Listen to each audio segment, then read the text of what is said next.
She entered the towering skyscraper, her hands shaking, wearing worn-out shoes, clinging to a sliver of hope. The receptionist smirked upon hearing her last name, Carter, the janitor's daughter.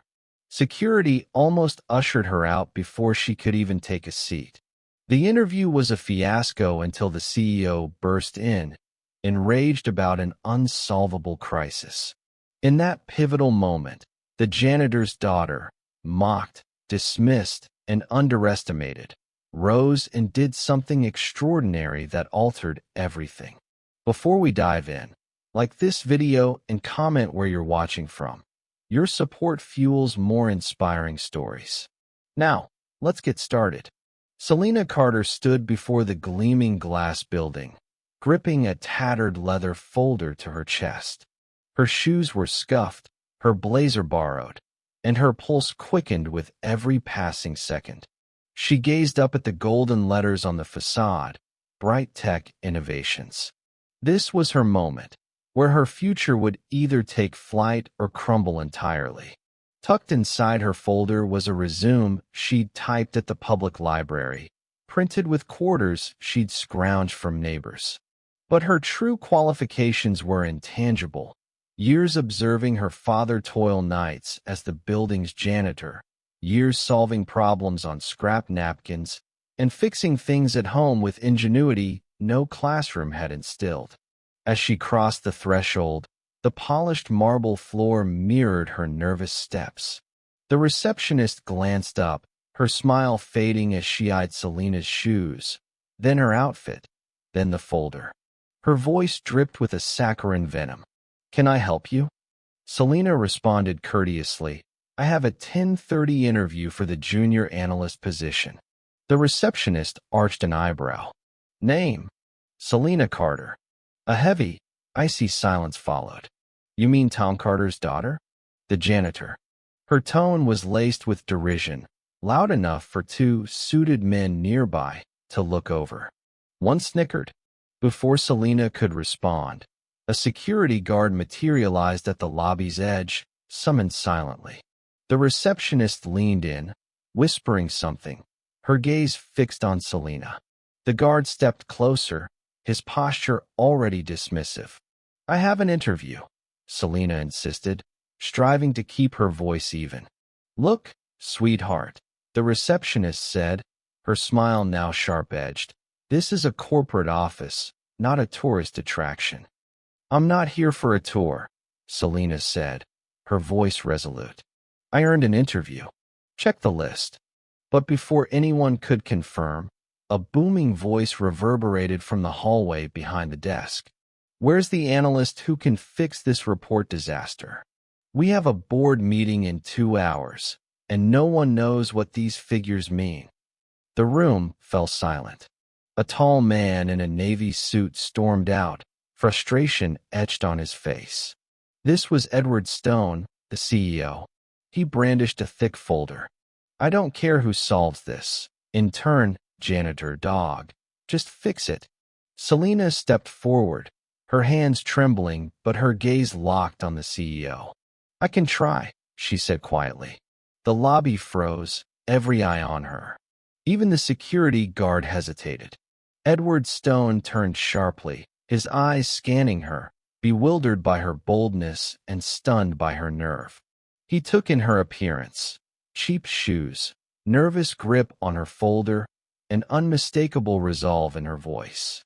"You?" he asked, almost chuckling. "Who are you?" "My name is Selena Carter. I was scheduled for an interview today, but I believe this is more pressing." He raised an eyebrow, intrigued by the sheer audacity. "You think you can crack this?" "The report my senior analysts, MBAs, 6-figure salaries, couldn't decipher." She nodded, though her heart pounded. "I don't have a degree, but I've studied every public report this company has issued. I helped my father clean this building for years. I know your data dashboards better than your junior analysts." Edward stared, taken aback.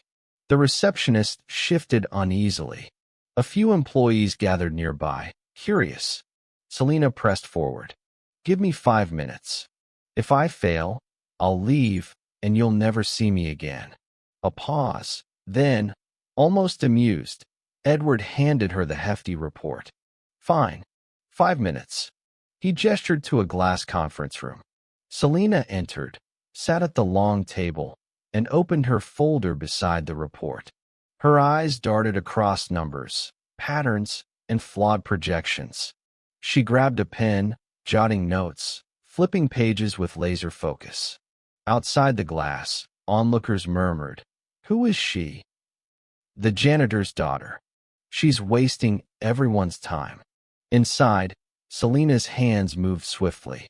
She spotted the error, a misaligned cost curve projection and a missing variable in the raw material supply chain.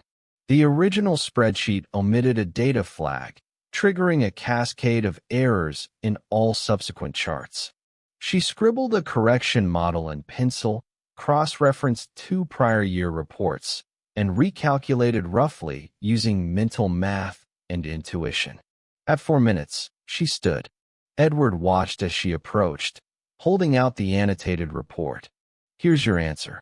Your analyst overlooked a supply contract from Q2 that expired early. It skewed the price assumptions, making the projections unreliable. Correct the formula here, reapply the material input model, and the numbers align." She handed him the paper. He glanced at it, then summoned his assistant. "Verify this now." Within seconds, the assistant cross-checked the notes against the original files. His eyes widened. "She's right. Completely right." Edward looked at her, no longer amused but awestruck. "What's your name again?" "Selina Carter," she replied calmly. He stared for a long moment. "Cancel today's remaining interviews," he told the receptionist. Everyone froze. Then he turned to Selina. "Come with me." Edward led Selina through Bright Tekka's sleek corridors, his mind racing as fast as hers. She noticed his pace quicken, matching her pounding heart.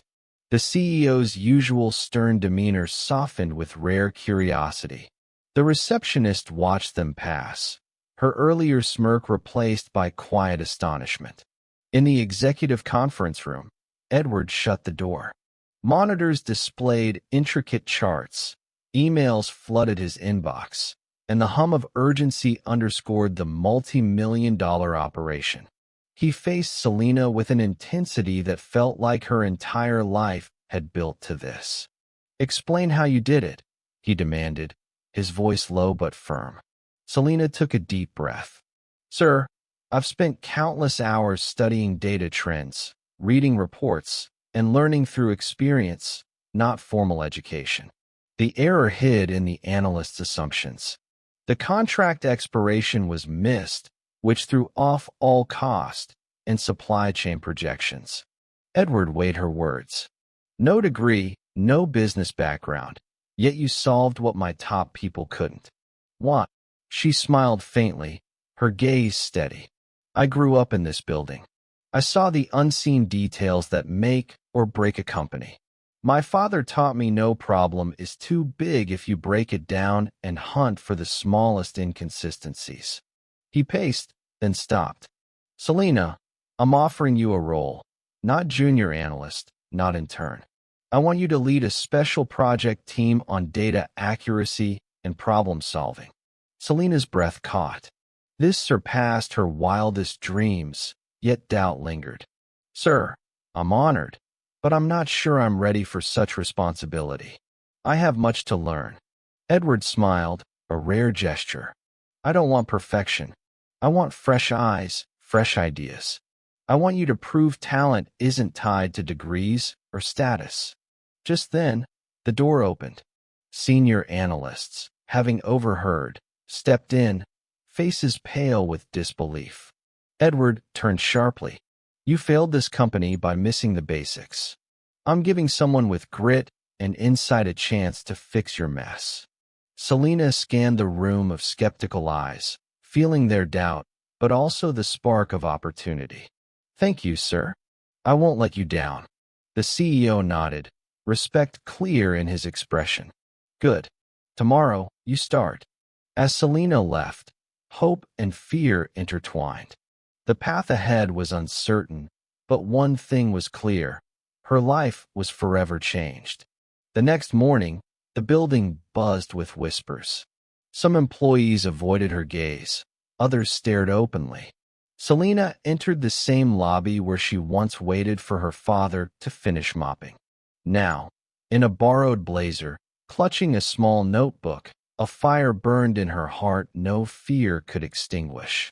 She took the elevator to the 22nd floor, once a distant realm. As the doors opened, Edward Stone stood waiting, his presence silencing the room. His nod said everything. "Let me introduce your team," he said. Inside the boardroom sat 5 members, data specialists, a finance director, a junior executive, and the analyst whose error cell scientist Ina caught. Their faces were unreadable. Edward spoke firmly.